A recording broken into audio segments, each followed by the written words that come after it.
राधे राधे। मैं आज आप लोगों को भगवान जगन्नाथ की एक बहुत ही प्रिय भक्त बेला की कहानी सुना रही हूँ।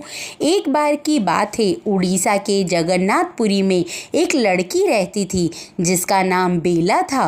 संत जयदेव जी के बाद गीत गोविंदम की वो बहुत प्रिय भक्त थी और उसे गीत गोविंदम के पद बहुत ही पसंद थे। वह घर का काम करती रहती और साथ साथ अपनी ही धुन में गीत गोविंदम के पद भी गुनगुनाती रहती थी। एक दिन पूर्णिमा की रात जब वह सोई हुई थी, तब उसके पिता उसे नींद से जगाते हैं और कहते हैं कि पुत्री, आज पूर्णिमा की रात है, चारों तरफ चांद की चांदनी की रोशनी फैली हुई है। आज हम सब्जियां तोड़ना भूल गए हैं, तो तुम अभी जाकर खेतों से सब्जियां तोड़ लाओ ताकि कल सुबह जल्दी ही बाजार में हम उसे बेच सके। तो बेला अपने पिता की आज्ञा पाकर खेतों में चली जाती है और वो चांदनी रात में अपनी ही धुन में गीत गोविंदम के पद गाती हुई सब्जियां तोड़ रही होती हैं। उधर बेला की मधुर आवाज़ जब भगवान जगन्नाथ के कानों में पड़ती है तो वह मंदिर से बाहर आ जाते हैं और बेला की आवाज़ सुनकर वह खेतों में बेला के पीछे पीछे पहुंच जाते हैं। बेला भजनों में इतनी खोई हुई थी कि उसे अपनी साड़ी का बिल्कुल भी ध्यान नहीं रहा। उसको यह ध्यान नहीं रहा कि खेतों में कीचड़ हो रहा है, मिट्टी है, तो उसकी साड़ी गंदी हो जाएगी। तो भगवान जगन्नाथ अपनी प्रिय भक्त बेला की साड़ी का ध्यान रखते हुए उसे पकड़ लेते हैं और उसके पीछे पीछे चलते रहते हैं। उनको यह भी ध्यान नहीं रहता कि उनका पीताम्बर गंदा हो जाएगा या झाड़ियों में फंसकर फट जाएगा। तो भगवान जगन्नाथ का पीताम्बर कई जगह से झाड़ियों में फंसकर फट जाता है। उधर दूसरे दिन जब भगवान जगन्नाथ के पट खुलते हैं और दूसरे दिन जब राजा वहाँ पर सुबह सुबह दर्शन के लिए जाता है, तो जैसे ही वो भगवान जगन्नाथ के दर्शन करता है तो देखता है कि उनका पीताम्बर जगह जगह से फटा हुआ है, मिट्टी में सना हुआ है। यह सब देखकर पुजारी जी के ऊपर राजा बहुत गुस्सा करते हैं और कहते हैं कि पुजारी जी, मैंने आपके पास जो नया पीताम्बर भेजा था, क्या आपने भगवान को वह पीताम्बर नहीं पहनाया?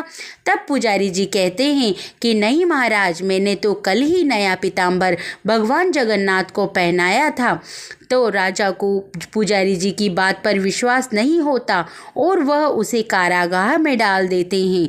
कारागाह में पुजारी जी भगवान जगन्नाथ को याद करके रोने लगते हैं कि हे प्रभु, आप तो सब जानते हैं, मैंने तो कल ही आपको नया पीताम्बर पहनाया था। मुझे नहीं पता कि आपका पीताम्बर जगह जगह से कैसे फट गया और जगह जगह उन पर मिट्टी कैसे लगी हुई है। उधर जब राजा रात को सोता है तो उसे सपने में भगवान जगन्नाथ के दर्शन होते हैं और वह कहते हैं कि हे राजन, पुजारी जी की कोई गलती नहीं है, उन्होंने मुझे नया पीताम्बर ही पहनाया था, पर यहाँ पर मेरी एक प्रिय भक्त है बेला, मैं उसकी मधुर भजन सुनकर उसके पीछे पीछे खेतों में चला गया। तुम जाकर खेत में देख सकते हो, वहाँ झाड़ियों में मेरा पीताम्बर जगह जगह उलझ के फट गया था, तो आप पुजारी जी को कृपा करके छोड़ दीजिए। ऐसा कहकर भगवान जगन्नाथ अंतर्ध्यान हो जाते हैं। राजा उठता है और जाकर खेतों में देखता है तो भगवान जगन्नाथ का पीताम्बर जगह जगह झाड़ियों पे फंसा होने के कारण फटा हुआ था। तब वह भगवान की भक्ति में लीन हो जाता है और जाकर उनकी भक्त के दर्शन करता है बेला के। और जब बेला के बारे में वहाँ की प्रजा को पता चलता है तो सब उसके दर्शन करने के लिए बेला के पास पहुँच जाते हैं, जिससे बेला की भक्ति में व्यवधान पड़ता है और वह भगवान का नाम ढंग से नहीं ले पाती।